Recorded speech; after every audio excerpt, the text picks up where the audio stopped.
All right, man. Welcome to the 290 Mo podcast. I appreciate your time. If you could introduce yourself for my viewers and listeners. My name is Hugh Lee, aka Godflow Jones, you know what I'm saying? Guy from the West Side. Okay. Guy from the West Side, man. Where you from? Where you grew up, man? I grew up in Austin, right off North and Central, you know what I'm saying? Oh yeah, Yeah. yeah. How long you been from right there? My whole life, man. Like, Oh yeah. but I went to high school, I went to Steinmetz, and then I went there for like 3 weeks, and then we had to move, so then I went to CP and to North Young, Avenue and Central. and then went to Griffith, and then graduated from Maryville. North Avenue and Central. So what's that? What's that? Flatboy same game? OTA? This niggas just trying to be M-Dub the whole time. Oh yeah. Yeah, niggas. Oh, you want to fuck with saying though? I stayed out of that. I was Pyru my whole life. Like, Oh yeah. yeah, you know, because I spent so much time in Atlanta that's why I got put on. Oh yeah. 12, 13. Oh yeah. That's dope as hell. Yeah. I was finna say, cause I'm from Laramie, North Avenue. Oh, okay. Oh, shorty. So I had to make sure you weren't one of them niggas. Oh, shorty. Hold on. You from where? Oh, shorty.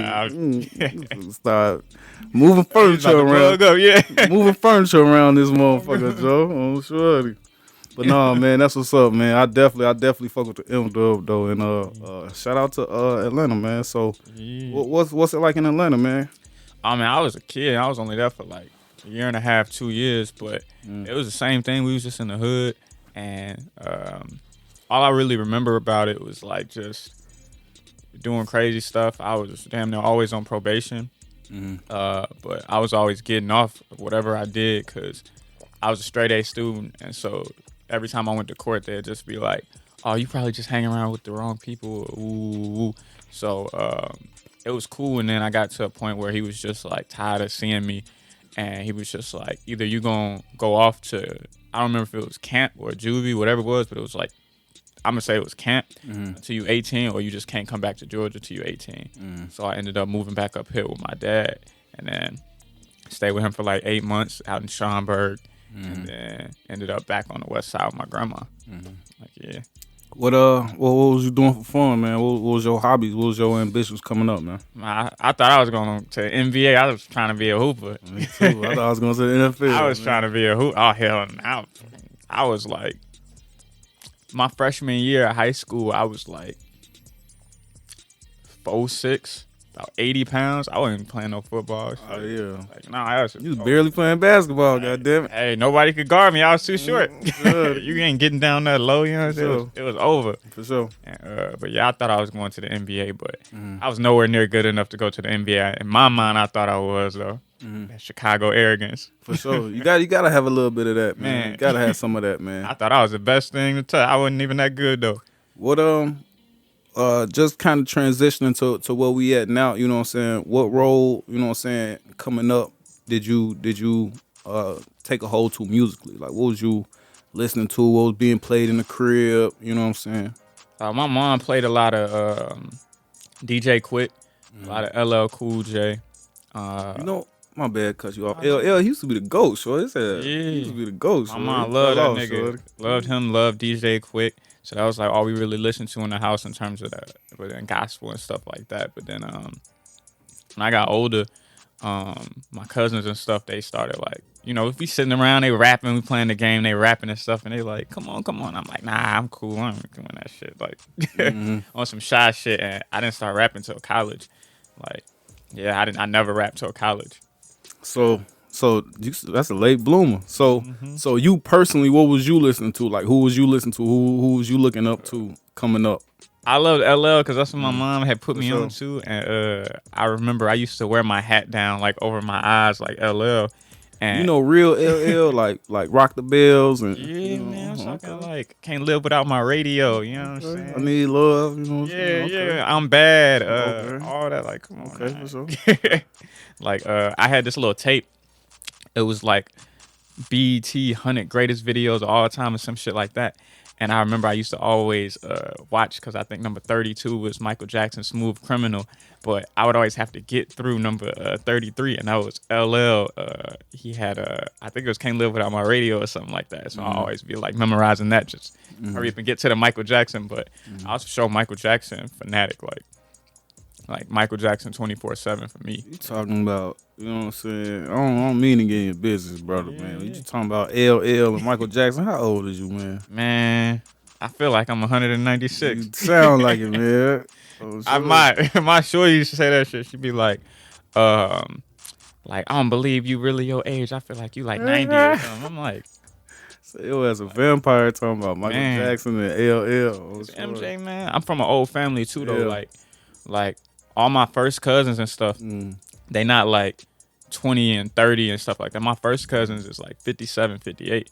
So these are people that I grew up around. And I was raised by my grandma and my uncles and stuff. And they were already in their late 50s, early 60s when I was like 2. So these are people that kind of raised me off dribble. So yeah, all my interests gonna be a little For sure. retro. I got like a similar upbringing. Like my people, they just always played they hits. Like no matter what new shit came out, they was always playing they shit. So I know about LL, Easy, Run DMC, all that shit. You know what I'm saying? Like So we don't want to hear that new stuff. yeah, I'm sure. So motherfucker, I put some shit to come on the Bluetooth in the car. I'll be looking around. Like, y'all know nothing about this ghetto boys, man, playing tricks on me. I'm going to skip that, man. Playing tricks on me. That sound like you the old one, man. Yeah, I'm old. I'm sure. Playing tricks on me is crazy. I'm an old man, Joe. I'm sure for real. So leading up to college, man, you said, you know what I'm saying, you weren't good enough for the NBA and you didn't start music till college. So what was you going to college for? What was you working towards? Like what was the goal at that time before music came up? I was gonna be a doctor. Like I was trying to be the first doctor out the hood. I was trying to or at least out of this hood. He was gonna be writing perks. We need perks. They needed the scripts. Come on, where the scripts at? Need drink. Oh sure. God. But yeah, I was trying to be a doctor, and I didn't really want to be a doctor. I just knew that I could, cause school just memorization, and I could remember shit pretty easy. And so I just knew that I could. I ain't really had a passion for it, so I started like playing around with music on the low. And then I had released my first like original song. I did a bunch of remixes here and there, but I released my first original song. And at the time, I was going through it, bro. Like I had a roommate that wasn't paying rent. We ended up getting kicked out, so I'm sleeping on the dorm room floor with my other homies, and I'm struggling eating red strip bologna, fucking Damn. Uncle Ben rice. Tight. Yeah. Oh, sure. So I had released this song, and I had like 7 credits left to get my degree. And here come this mom and pop label like, oh, we want to sign you to Def Jam. And I'm like, because they had an imprint with Def Jam. And I'm like, oh, shit. They're like, we'll give you X amount of dollars. And it wasn't that much money at all. It was nothing. But at the time, I'm like, oh, shit. Like, I need this, nigga. Sure. I can't eat. I'm broke, nigga. So I'm like, bet, let's do this shit. And then I got a real rough crash course in the industry. Like, real rough. Like, had them niggas. It's gonna sound bad. It's gonna sound. I'm finna say, explain yourself, cause It was the worst deal ever. I wrote a whole album. They took it, gave it to another nigga. He got a couple million off of it. And the way they structured my deal was that I wasn't entitled to nothing on publishing. Nothing. Like that's how you fucked just up. went up and signing and whatever. You just, Not well, yeah. I ain't gonna even cap. What it was they originally offered me the deal because the song was with me and another nigga. The song is called MVP. So when people go back, they see that song and be like, oh, it was that song. Like it was called MVP. It was me and another nigga. The nigga who owned the label was messing with my little sister's mom. So he saw the video. She showed it to him. He's like, who this nigga? Woo. So he bring me up here. Also shout out to Chance the Rapper because he the one who paid for me to record that song. But on some fluke shit, like we literally just came to the session recording after him, and he took up so much time, and he was like, oh, my bad for taking up and going over, I'm gonna pay for y'all session type shit. So shout out to him. But so they bring me up here and they like, we only got room for one person on the label. And I'm like, that's cool because we a group. I can't leave my nigga behind, like, because we had made that song, but we liked it so much that on the way back down to ISU, which is like 4 hours south, Indiana State, we writing other songs. So we had wrote a whole motherfucking thing. Like, we gonna be a group. It's about to be crazy. This nigga Chance just paid for our shit. Like, bro, we about to be on and woo. So I'm like, I can't leave my nigga behind. So I'm like, it's 2 of us. So we come up to sign the paperwork. when we come to sign the paperwork, my older sister is having her baby, so I go to the hospital. And I'm telling him like, what's going on up there? Because he's like, I'm gonna go there, make sure we don't lose the deal. I'm like, bet. I gotta make sure she cool. And long story, a little bit shorter, was that he told me the deal was good. He said he had the lawyers look it over. So I'm like, all right, bet. Like, shit, I'm new to the industry. Like, this is my first song. He been doing this shit forever. I'm like, bet. Turns out they signed me as his writer because he had told them, oh, I'm the brains behind this and da-da-da-da-da and woo-woo-woo. And so, yeah, I ended up not getting anything. And my deal was a very, very, very bad one. And if them niggas weren't running a fake drug front, if they hadn't got hit with a RICO, I would still be in that deal. Like, because that was a perpetuity deal, like forever and ever. But the whole label got absolved when they got hit with their RICO and with the jail. Thank God. What are you talking about? 6ix9ine now? No, this is way before that. This is just two niggas from, one was from Harvey World and the other was from like fucking Miami. Know what's the dude from Harvey name? Oh hell no! It's this dude from Harvey. I always forget his name, but he did an interview. He did a Zach TV interview. He was like outside, and he had the dogs, and he was showing the guns and shit. And then they came and booked him like the next day. Oh no, this nigga would never do an interview, but he had a lot of us up. We was all up there at Lacuna Loft. The little Italian, the white boy, Kush Poppy, he had him up there with us. Like, this before any of us had any motion or anything whatsoever. He had all of us up there. He brought in Paris Bueller, Young Chop, Chief Keef. We like, oh shit, woo, like he had the money to bring these people in, but we just thought he was a big label owner. Like, nah, nigga, they was running that shit. And so I got out of that deal. Is you and Buddy, is y'all still cool? Like, Fuck no. Okay. Fuck no, man. It's on site? It ain't on site. Cause I see where that nigga life went. Like it was on site for a minute. And like when I first found out what he did, I had a gang of niggas in front of his house. Like it was up. And then when he got the deal of like 1.3 mil, in my mind, half of that shit mine. Shit. And I'm the type of nigga where if I get it, I'm gonna put my niggas on. So my niggas like, this is our shit. That's what I'm saying. Even if, you know what I'm saying, he already wrote you out the deal, the least he could have did like, oh, see, I was gonna just break you off whole time type shit. Could have broke me off, could have brought me along. My nigga took the money, went to LA, it was over. I was like, so I would've made this track. I'm sure.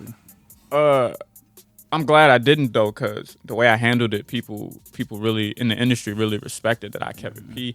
I ain't say shit. Never went public and this nigga, never did none, and it built a lot of my reputation in the industry because they was like, all right, you can handle this type of shit because that's just. And I was depressed for a minute, and Matt Hennessy, who was at the time he was the president of the Chicago chapter of the Grammys. We recorded the whole album with him. He was like, you wrote the album, I saw you write the album, but guess what? I'm like, what? He's like, write another one. And I was like, damn. That simple, it just hit me. And I'm like, yeah, the fuck? I'm me. I could write another one, the fuck? Ooh. And it just kind of clicked in me. And so I still cared, and I still felt like I was chasing him for a while because, like, he was verified way before me. He was millions of streams, millions of views way before me. Video shoots with a Zay. I still ain't had no video shoot with a Zay shit, but, like, I felt like I was chasing him for a while until I got my own shit. And it's like, nah, bro. Like, he a lame, he a goofy, fuck that nigga. Like, I'm still me type shit. Talking about being still you, what's that? You know what I'm saying? If somebody who just not watching this or listening to this for the first time, describe yourself. I'm just a nerdy nigga from the hood who just like, you know, just a Chicago nigga, like through and through. Like, as much as I try to not be, you know, like I try to be political and all that shit, I'm still a Chicago nigga through and through. We semi-aggressive. We semi-arrogant, we funny as hell, and we just, you know what I'm saying? This is how we is. So, man, talking about, getting back to the music, man, talk to me about your creative process, man. Like, what's it like? You self-medicating, you on the beach? What's it like, man? How you put it together? I just really, my shit like a diary whole time, like, or a journal, I'd rather say. Like, I just write my life shit. Like, I'll write little bars or stanzas, little shit I want to say here and there. For the most part, all I'll do is like melodies in my voice notes. Like I hear a beat and I'll be like, this is the melody, I want to be on it. And when I get in there, I just let the shit flow like however want. But I'll write little punchlines here and there, like should I have little clever little woo-ups. I'll be like, yeah, I gotta write that so I can use that later. But yeah, I'm not one of them niggas that's gonna sit in the studio 12, 16 hours. I ain't doing that shit. But, like, it's not happening. I'm gonna go out. I'm gonna live. Come back in, record it, and y'all mix it. Y'all do what y'all need to do. I'm out this bitch. I got other shit to do. Yeah. What you creating like that? Do you worry about like I gotta have a song for the club? I gotta have a song for the strip club. I gotta have a song for the ladies. I gotta have a song for late night, late shore drive, or is it just a vibe every time? No, it's just that's not my lane at all. I wanted it to be for a while. I'm like, man, I need a club. Like that's what these labels try to do to me all the time. You gotta have a club hit. Radio song. Yeah, that's not me. Like my sound is already pop. It's like pop rap already, so it's already kind of commercial. But so I shouldn't be chasing this or chasing that. Like I got a cult following right now. Like niggas in the city still don't know my shit like that. But I'm number one in Europe over fucking Taylor Swift, over Drake and Ye the day they drop. But niggas in the city still don't know my shit. And I'm cool with that. As long as I can eat, provide for my people and my family, I'm shit. Gucci. Talking about your people and your family, talk to me about your supportive system. Like a lot of people I talk to, and you kind of just said it, but a lot of artists I talk to, they say like their biggest fans be people they don't even know. Oh, that's you know what I'm saying. So what's your support system like? That's people I don't know overseas. Like I say, shit. My family, I don't think they care for my music that much. They fuck with me as a person, but I don't think they care for my music. My niggas hate my music. Like we came up during the drill era. Shit, niggas don't want to hear pop rap. Sure. Fucking niggas didn't. But Niggas if it's wasn't. hot, it's hot. I'm sure. Yeah, but niggas wasn't fucking with Niggas Chance was like that. listening to Juice WRLD type shit when he dropped, but he dropped that shit hot. It's hot. For sure. So I got a real pop style, so my niggas don't like it, and that's cool. My niggas just ain't my market. For sure. And that's cool. And I feel you on that too, cause I used to be like, yo, my niggas, you know what I'm saying, niggas ain't sharing my pod, but my niggas don't watch podcasts. I'm sure. So I ain't really mad at them because they don't know how to support a podcast. That's something they don't do. You know what I'm saying? So I didn't even think about that. That's sure. crazy when you think You know about it. Damn, because niggas don't be really watching. They'll watch a little clip that I'm they sure, see. right? You know what I'm saying? I didn't even think about that. That's crazy. So I don't hold it against some type of shit, but do you ever pay attention? Like, do you pay attention to stuff like that? Like, you know what I'm saying? Cuzzo ain't sharing my shit, or my homie who say you my homie ain't sharing my shit, or you just, you know what I'm saying? You just put that shit out and don't get no fuck. Oh hell yeah, I pay attention to it. I don't let them know that I pay attention to Sure. it. Like I don't tweak on it. I just be like, oh, okay, I see what it is. Like, you just when it come time for your shit, it's gonna be the same thing. And I hope you don't feel no type of way the same way I ain't feel no type of way. Like When you reach your ultimate goal, is it gonna be like everybody come on, you gotta spit 4-6 bars to get on the bus? what you mean? What do you mean spit to get on the bus? Because, you know, once you blow up, everybody gonna be like, cousin, you know what I'm saying? Everybody gonna want to be on the bus, you know what I'm saying? Is they gonna have to, you know what I'm saying, show that they know some music, you know what I'm saying? Show that they've been showing support, or you just, you know what I'm saying, fuck all that shit. Fuck all that shit. You ain't coming on this bus. You ain't part of the team. You ain't on the payroll. You ain't coming. The fuck? I don't care if you my motherfucking blood brother. Like, my own blood brother, if he ain't on payroll, he ain't getting on the fucking bus. Like, is you crazy, nigga? This a business. This ain't, you better stop playing with me, boy. Fuck. Talk to me about working with other artists. What's that like? Is that something you enjoy doing, something you rather do without? I know you spoke about, you know what I'm saying, being in the room with a lot of different other people, and especially with your first, you know what I'm saying, thing you had with Buddy and the label, you know what I'm saying? What's it like working with other people now? Is that something you rather do without, something that you cool with, something you pick and choose? What's that like? It just depends on my mood, I guess. Sometimes I'm in a, I'm balanced, man. Sometimes I'm in a mood where it's like, hell yeah, woo, woo. And then other times I just want to be left alone. And then I was in LA for a minute too, so that changed my whole perspective because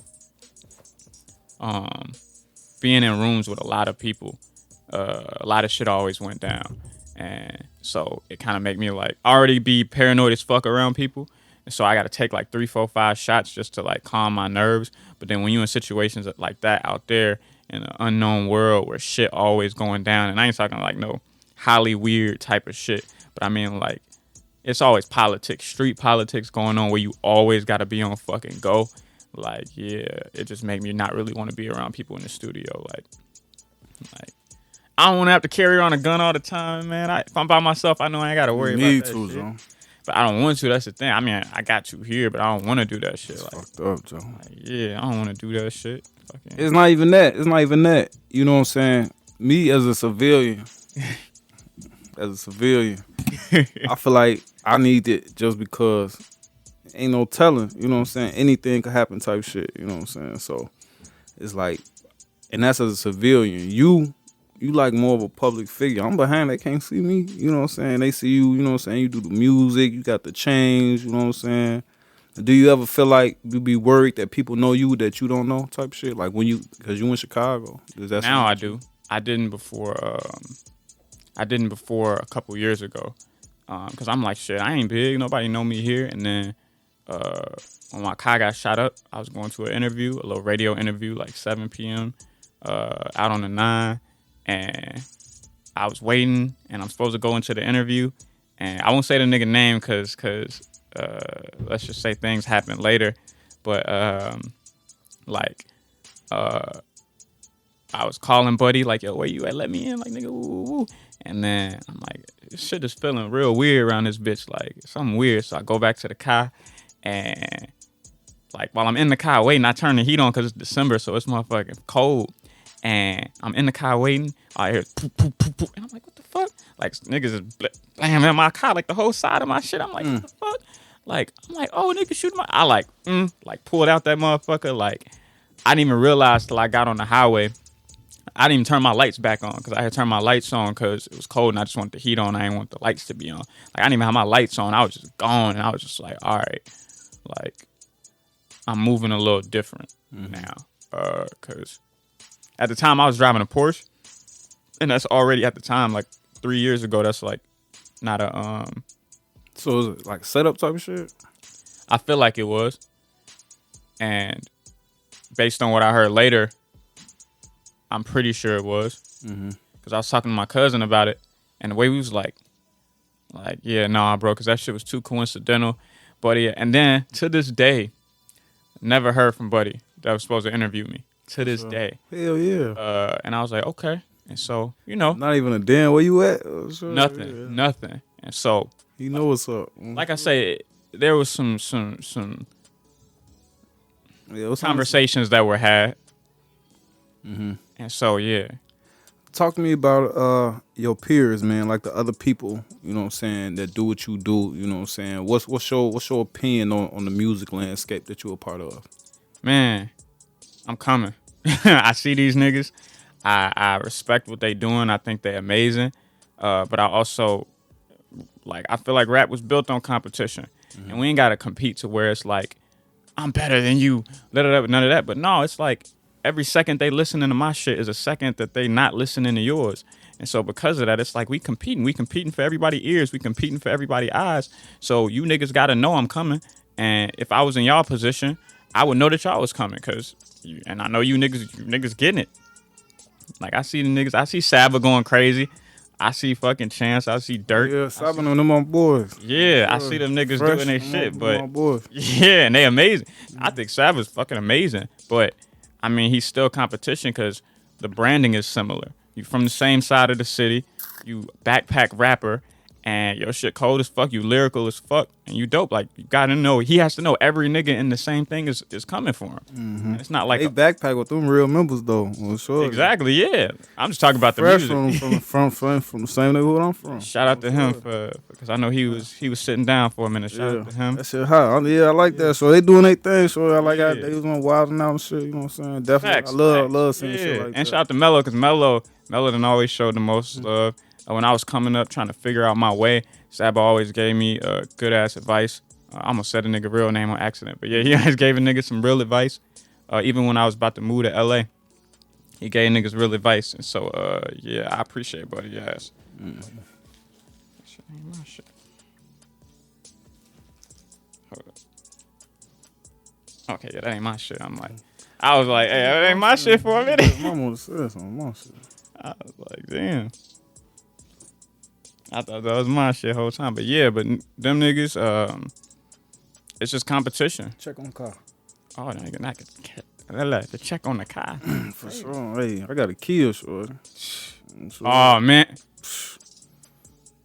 That bitch locked had a up, Kia. nice and tight. December 3rd of 2022, my Kia got stolen. Yeah. And when we found it, It had a whole different ignition thing in it. Like You know how you start them, right? I do now. It was just USB. My cousin told me, he was like, the Kia boys got you. I was like, the fuck is a Kia boy? He was like, yeah, bro. He sent me the little YouTube video of the niggas in Milwaukee. I was like, All you need is one screwdriver and one USB. and Gone. clearly what they did, but they did it better. They had the thing, but they switched it out to a whole new one. Oh yeah, They got a new key, made it man. look clean. Oh man, Sure, they was driving. Man. That bitch. They was trying to strike that motherfucker. They was gonna change the VIN next, I'm sure. I had temp plates on it too. That's the crazy part. It was still new. So yeah, It even harder to track for the police though. I'm sure they probably spinning that bitch for a minute. they took it while I had one of my work phones, like, cause I keep a few of these phones. I have one of these. That's why I wouldn't even. It's too much technology. I don't even try to commit no crimes. Boy, everything got GPS and fingerprints and sweat and shit. Swear it's Motherfuckers, crazy. they coming back to get niggas from bodies from 9 years ago. Shorty, like, sure, it's too much technology now, man. But getting back to the music, man. What's your opinion on like slot giveaways and paying for performances and promoters and stuff like that? Is that something that you participate in? Something that you'd rather do without? Something you think cool? What's your views on that? It depends. Honestly, like, I did it coming up, of course. You know, everybody, like, my first show was Coast to Coast, which I would never recommend that shit. Yeah, I said that shit publicly. That shit a scam. Fuck that shit. And a lot of these niggas be failed rapper turned promoters, and they be trying to do pay to play to just make some money off niggas, knowing that all these niggas gonna be doing is performing for the other rappers that couldn't sell tickets there. So I'm not a big fan of that, but in some cases I can understand it. Like, if you're gonna pay 10, 15,000 to open up for a Doja Cat or a Nicki Minaj for the whole tour, like, okay, I can understand that, because I did do that. I did that on the Hall of Fame tour for Big Sean. We paid for, I think it was either 9 or 10 dates, and we just went with him for 9 or 10 dates to the Hall of Fame tour. Like, no, that was fine because we was getting exposure, like real exposure, even though, I ain't gonna lie, that was kind of scary too, because shit, that nigga went on like 10 p.m. every night, and we was in that bitch at like 7:15 when they still opening the doors and people still kind of coming in. But like, Hey, you gotta start somewhere. man, that shit. But I I think that's better than performing when people packing up. I'm sure. yeah. I'd have been a couple like showcases, motherfuckers be getting on stage, they be turning the lights on, packing up, putting the chairs up and shit. That's why I asked, like, if you think, you know what I'm saying, is it, do you participate in the contest? You think they fell? Contests and award shows, what's your views on them? I think most of the contests, they already got the winner before they even start the thing.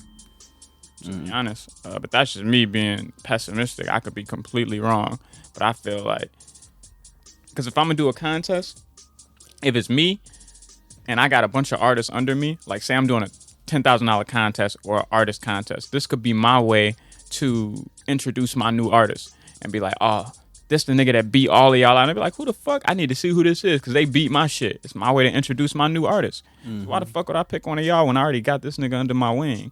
Maybe that's just my way of looking at it. So I don't trust them either. For sure.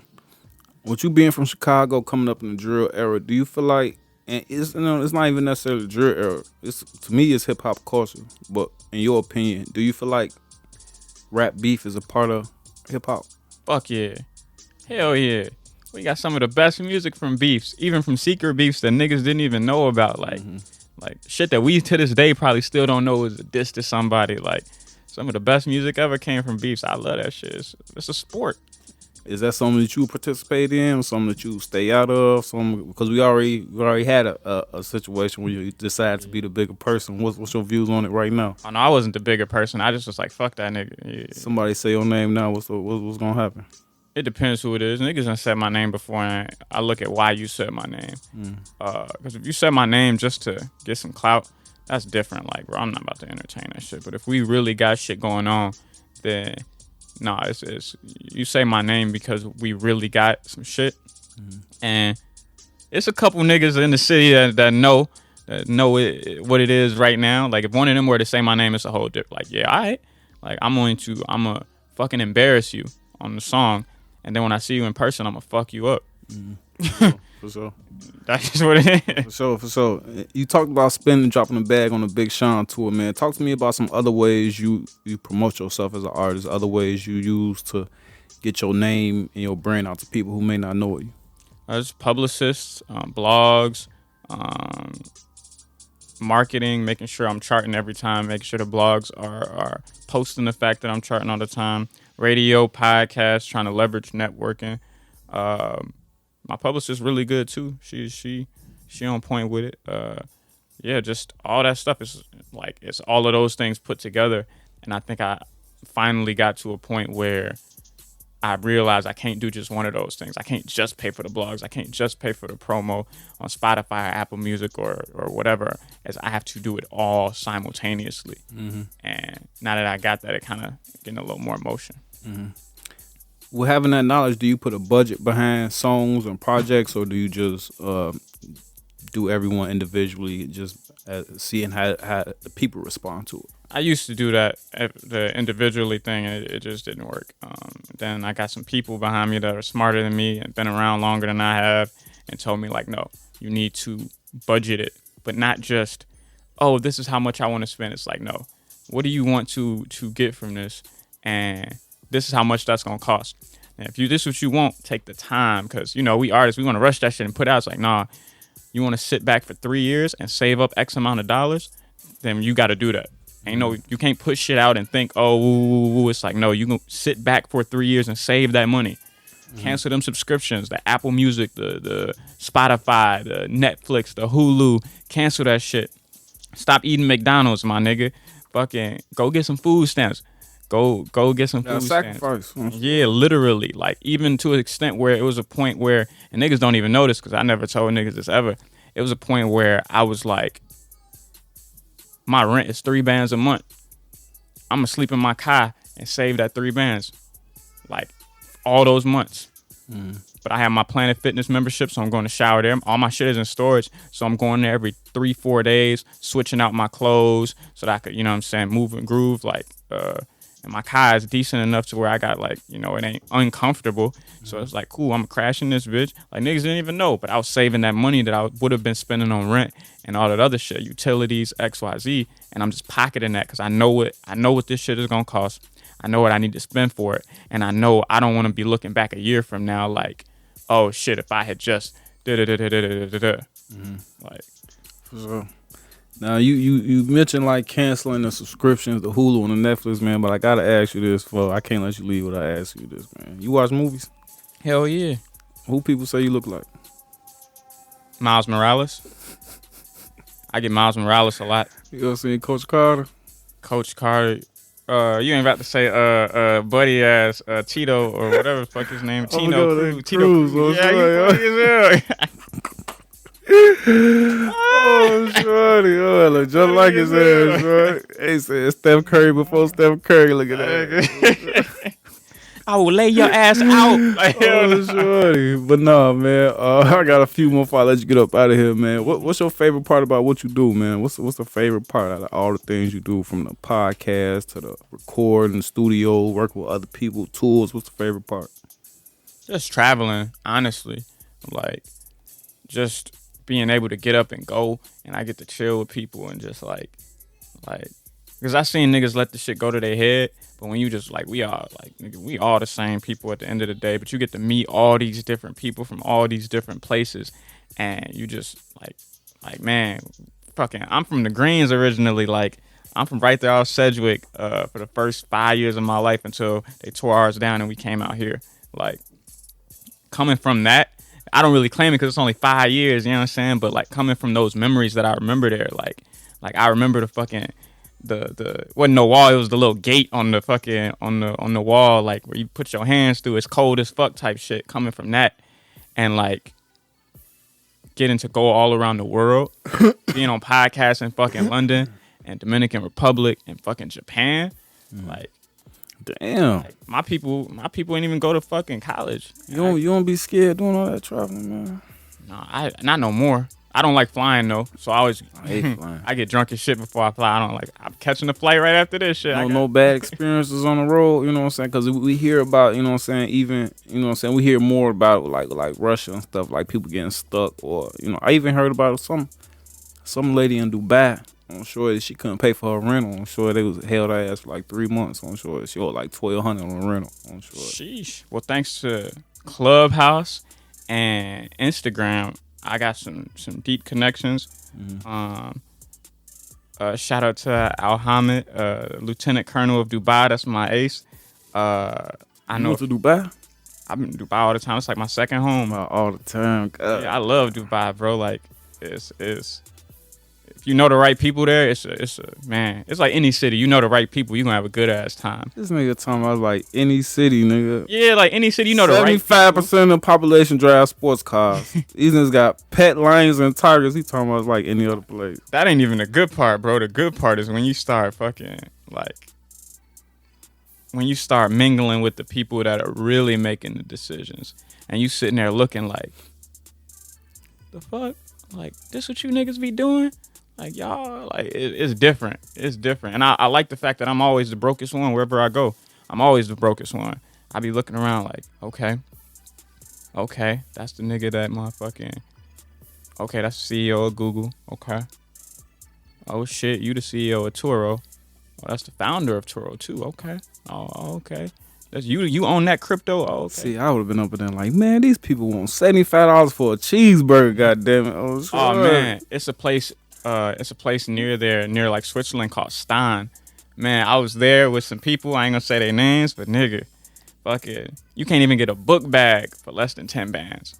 Not even a book bag. I can't even get in the country. I'm Like, sorry. hey, I don't be paying for shit when I'm out there. They be like, oh, you so frugal. I be like, I'm so broke, nigga. What's your favorite best place you ever been to? Puerto Vallarta, Mexico. For real?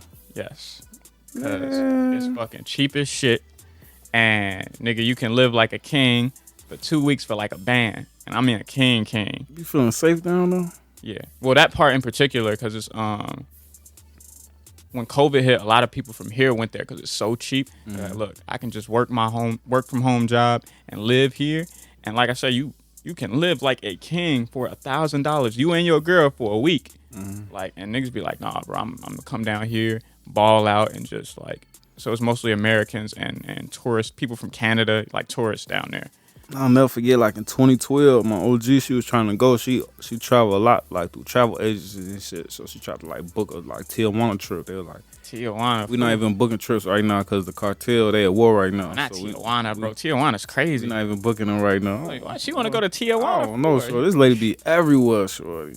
Everywhere. She'd be in Columbus, Ohio. Doing shit, shorty. But Tijuana, of all the places, like, nope, not Tulum or Cancun, just straight Tijuana. Hey, LA, you got some shit going on, man. Man. But what's your least favorite part about? If you could take anything away from what you do, about what you're a part of, people you work with, things you got to do to business, if you could take anything away, what would you do and why? Rappers. Rappers. I hate rappers. Shots fired. I need to get the sound effects busting. I hate rappers. Boo, boo, boo. These niggas fucking weird. I hate them. They so fucking weird, and they act like fucking man children, and they act like they shit don't stink, and all they do is focus on fucking bitches and drugs, and that shit ugly as fuck to me. It's like, bro, you know it's more to life than this shit, right? Like, and everybody want to fake beef over, like, that's what I mean, man children. Niggas, you wouldn't follow me, man. I fucking hate you. I'm about to diss you. I'm about to go on live and say how much of a bitch you is, cause I ain't followed you, my nigga. Like, nigga, I ain't steal no money from you. I ain't take your bitch.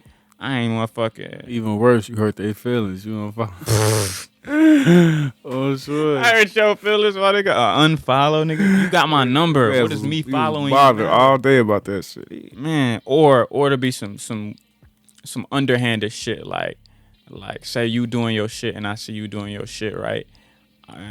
And a label see us hanging out. Your label, or no, my label see us hanging out, and they like, oh, who that nigga?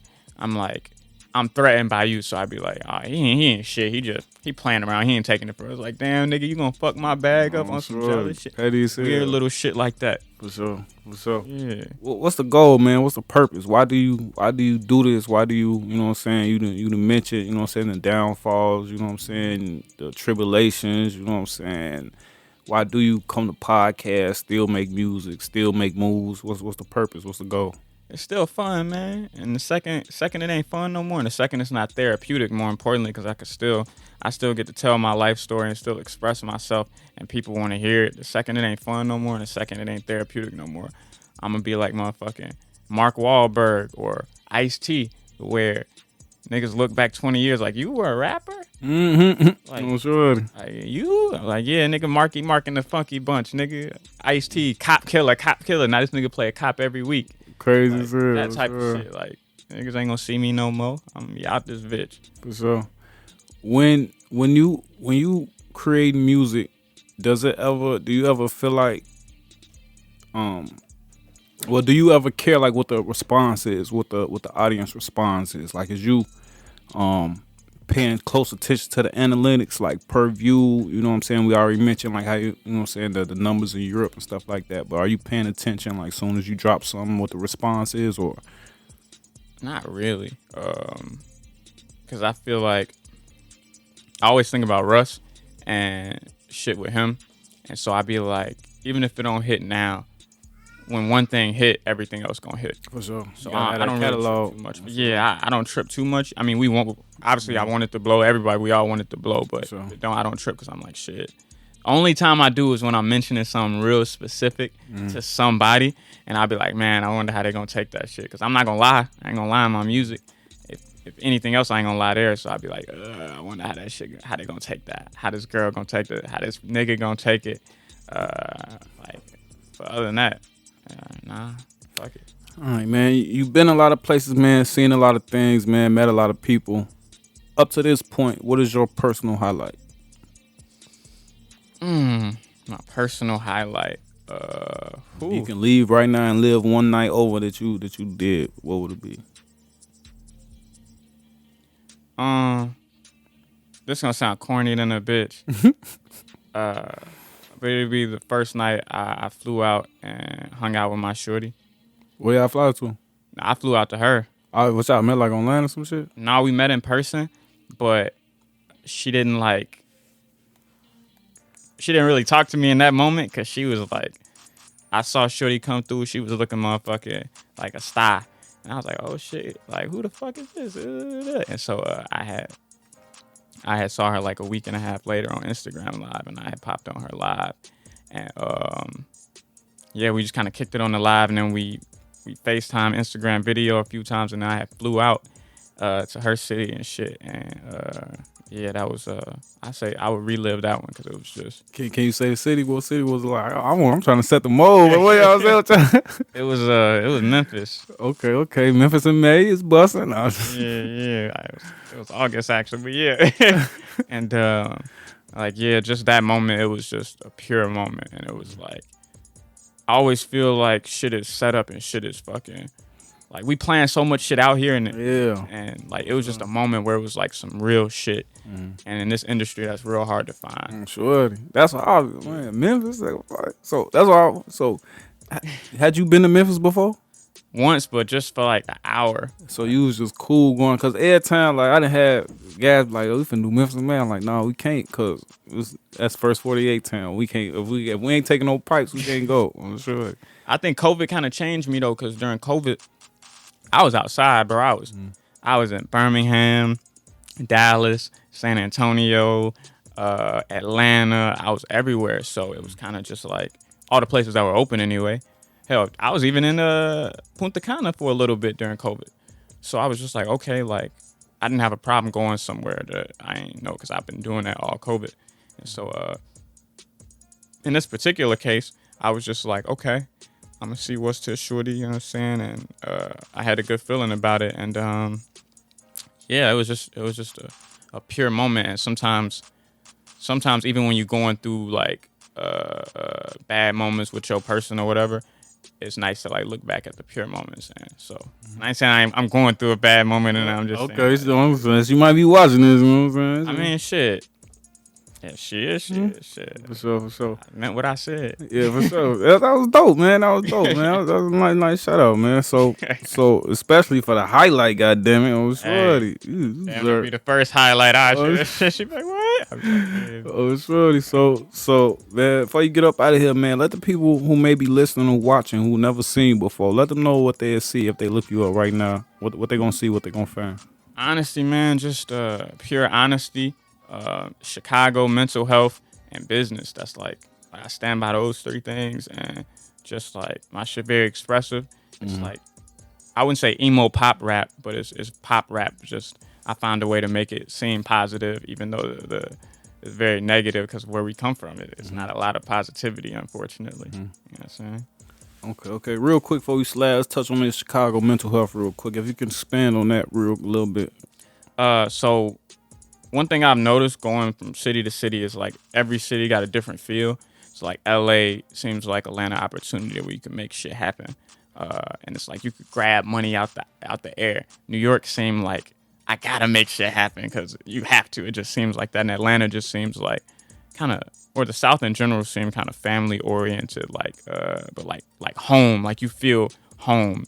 And here though, it's like our whole air is like a feeling of hopelessness, and it's like a lack of opportunity. Everybody kind of down, especially once like mid-September through like May. That time niggas just be down bad, and you could feel it in the fucking air. And so like, I mean, niggas know my twin brother committed suicide. My brother struggles with suicidal ideations. My dad tried to commit suicide. So like, it's kind of like my whole background is like trying to maneuver through my previous issues with depression too, and trying to connect with other people who feel the same. What are some ways you use to handle, you know what I'm saying, your mental health dealing with situations like you just said a handful with your twin and your family? That's Yeah. deep. Yeah. Your twin? Yeah, my Like, how do twin. you is it counseling? Is it I went through counseling. I went through therapy. It didn't really help me too much because we got Chicago arrogance, and when I did eventually go back to get my degree, I got it in psychology, and I became a therapist. So everything they was telling me, I felt like I knew it and shit. So I wasn't really taking the therapy seriously. My thing was just to do whatever feels good. Because a big thing that fucked with my mental health was just me feeling like I'm doing shit I don't want to. Like I feel like I'm working this dead end job because I got to and not because I want to. And so my biggest thing is, no matter what, do what I want to. As long as it feels good, stick with it. And the second it don't feel good, leave. Like the second it don't. all right, man, for sure, man. That's definitely deep, man. Appreciate you sharing that, man. Before you get up out of here, man, let the people know where they can find you on social media, where they can find the music, the business, all that good shit. At Who is Hugh Lee, HUGHLEE. That's Facebook, Instagram, Twitter, Threads, TikTok. The music Hugh Lee everywhere you can find. Also, my projects all came with screenplays that I wrote, and you can get all that at LibrasNeverLie.com. The merch there, tour dates, all LibrasNeverLie.com. Like, yeah, all that. We got tour days coming up. Yeah, man. Yeah. Summertime, springtime. Yeah, summertime for sure. But I'm opening. For a much, much bigger artist. A shout out to him. By that time, people will see it, I'm sure, and see. But yeah, shout out to him. How do you stay humble? You know what I'm saying? You seem like a pretty humble dude. You know what I'm saying? And it seems like you accomplish a lot. How do you stay humble? How do you still pull up to people like 290 Mo? You know what I'm saying? In the middle of the trenches when you know what I'm saying? When you be in the battle and shit. You know what I'm saying? Let my shorty tell it I'm arrogant as fuck. Shit. Let her tell it I'm the most arrogant nigga on the planet, man. I don't like arrogant motherfuckers. So. Nah, I honestly love arrogant motherfuckers. I personally don't feel like I'm arrogant. Because I feel like the difference between the confidence and the arrogance is arrogant people think they better than people, try to put people down. I just feel like I have like a very high sense of confidence. As you should. You don't see it that way, and other people don't see it that way. That's why I say the arrogance is putting people down. You know what I'm saying? Yeah. Having supreme confidence, saying I'm the best at what I do. I don't give a fuck about Drink Champs, Breakfast Club. I'm the best. Fuck you talking about? Until I die, I'm the best. I feel that way too about 290 Mo, because fucking It's 290 shit. Name one other podcast here. And it's literally fucking here, like with the niggas coming up type shit. Like, For sure. like I don't know them Drink Champ niggas. For sure. I don't know Say Cheese and Vlad. I don't know these niggas. The fuck? And the moves you making on sure, you gonna have my shit busted. Everybody gonna be coming back looking for you on sure. I hope so, shit. I'm like, here you go, right here, a whole 2 hours. You know what I'm saying? Walk the bar, check it out, run the views up. I definitely hope so. Shit. For sure. Yeah. All right, man. Did I ask you what you had coming up? What you got coming up before you get up out of here? What's coming up? We talked about the tour in the summertime. Any projects? Any collaborations? Debut album, Godspeed, and everybody who I don't know, we'll see. By the time this interview come out, everybody knows I've been working really hard for the past 2 years for this role. I've been going up for the role of Miles Morales, and like it's been a long journey. The role in what? In the live action? For real? Oh man, your ass gonna be in Coach Carter too. You talking about Miles, right?